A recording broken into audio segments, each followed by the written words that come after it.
Selamat pagi, salam sejahtera untuk kita semua.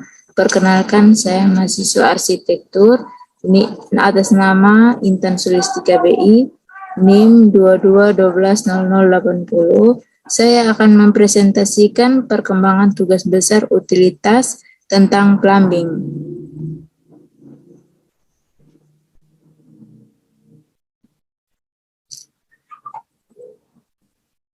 Latar belakang perencanaan sistem plumbing bukan hal yang mudah.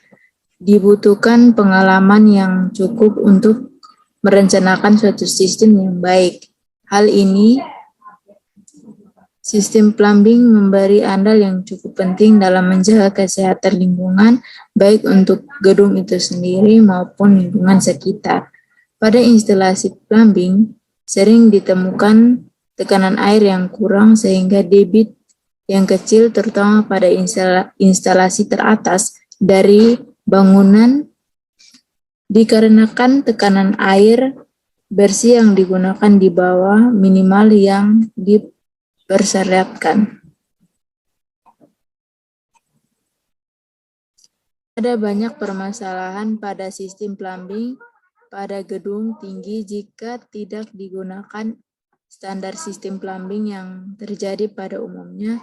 Yang pertama, kloset dan unior yang tersumbat, tekanan air yang terlalu besar atau sebaliknya. Bau busuk itu biasanya disebabkan kebocoran pipa.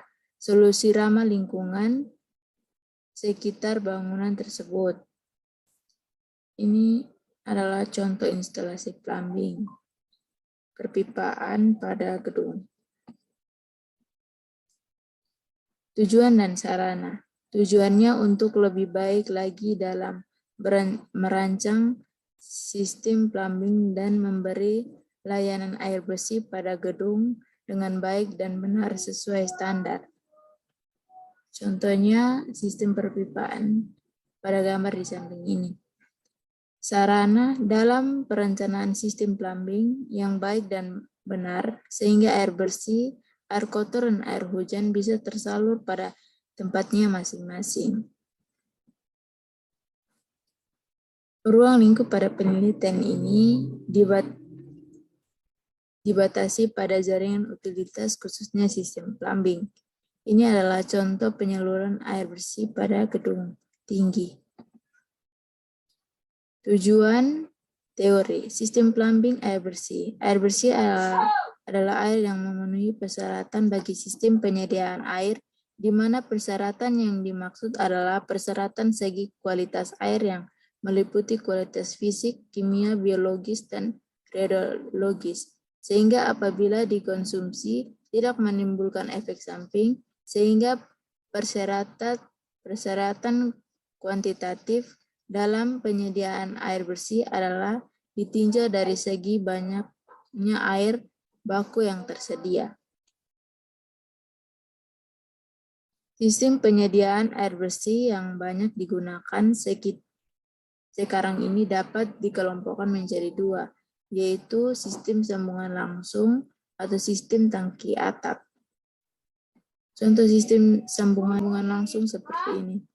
Sistem sambungan tangki atap yaitu tangki yang berisi air ditaruh di atas gedung, setelah itu disalurkan dari atas gedung hingga ke bawah. Air bersih sangat dibutuhkan makhluk hidup. Untuk mengalirkan air bersih, terdapat sejumlah persyaratan yang harus dipenuhi untuk menjamin kualitas higienis air. Yang pertama, teknis yang optimal, mudah dijangkau, aman, dan sesuai SNI 8153 2015. Kualitas yang cukup untuk memenuhi kebutuhan. Yang ketiga, higienis atau tidak berwarna, tidak berbau, tidak berasa. Ekonomis, seluruh instalasi harus mempertimbangkan faktor ekonomis agar tidak terjadi pemborosan. Yang berikutnya, kita harus memperhatikan sistem perpipaan baik itu air bersih maupun air kotor.